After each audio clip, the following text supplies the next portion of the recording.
speaker, Ms. Rina Takahashi. The title is The Buddhist Hiraizumi, a message given to us. Begin.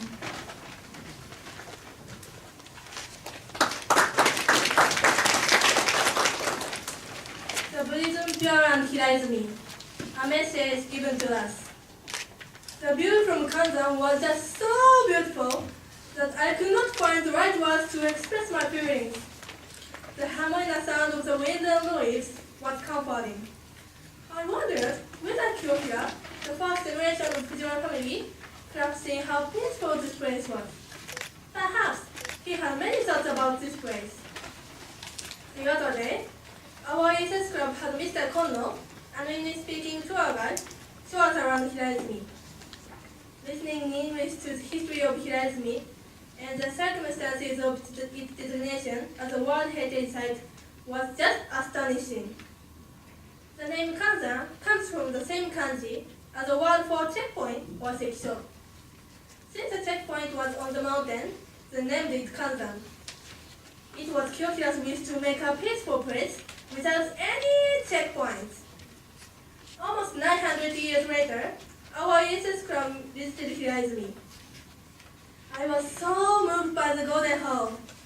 The fact that it was made so long ago and that it had been cared for by thousands of people in order to preserve it for future generations was especially moving for me. I was even more impressed with how Kyohira's image for the cosmology of Pure and Buddhism has been introduced to Japanese people and foreigners as well. During the end of the Heian era, power and influence were gained mostly by warriors.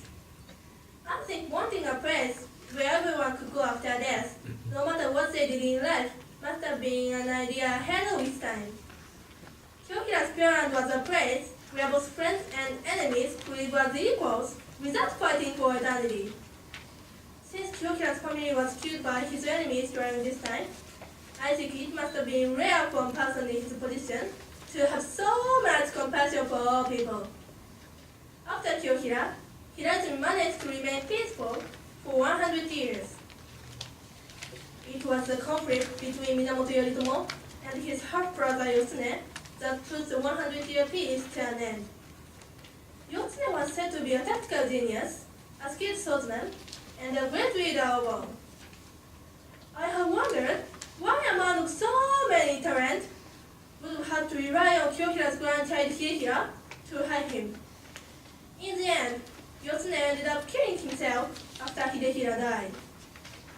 I could not understand why he would make that decision until I visited Hiraizumi. Standing there at Hiraizumi, I imagined that perhaps Yotsune looked around himself and saw the beauty of the area. I believe that he wanted to help the people who had helped him.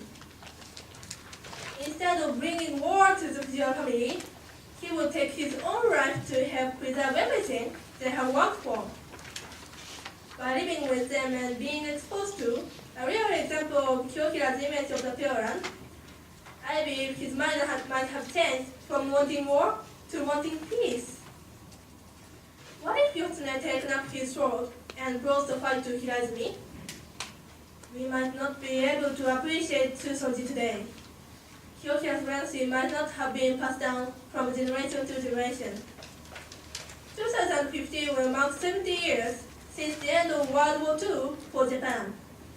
I think it is a great thing to have no wars for 70 years. The Constitution of Japan includes sections designed to ensure we work towards peace as a goal. These included sections are the result of terrible experiences learned by going to war and living through great suffering. I think this is similar to the situation that inspired Kyohira to dream of a Pure Land. I think it is so sad that some places still have conflicts and use weapons to solve arguments instead of negotiating for peace. I believe that we should never go to war, no matter what the reason is. It was not just Kyohira's wish, it is our wish as well. He brought his wish to the people of Japan and created 100 years years of peace. It is our responsibility to bring our wish to the people of the world and to beat that record.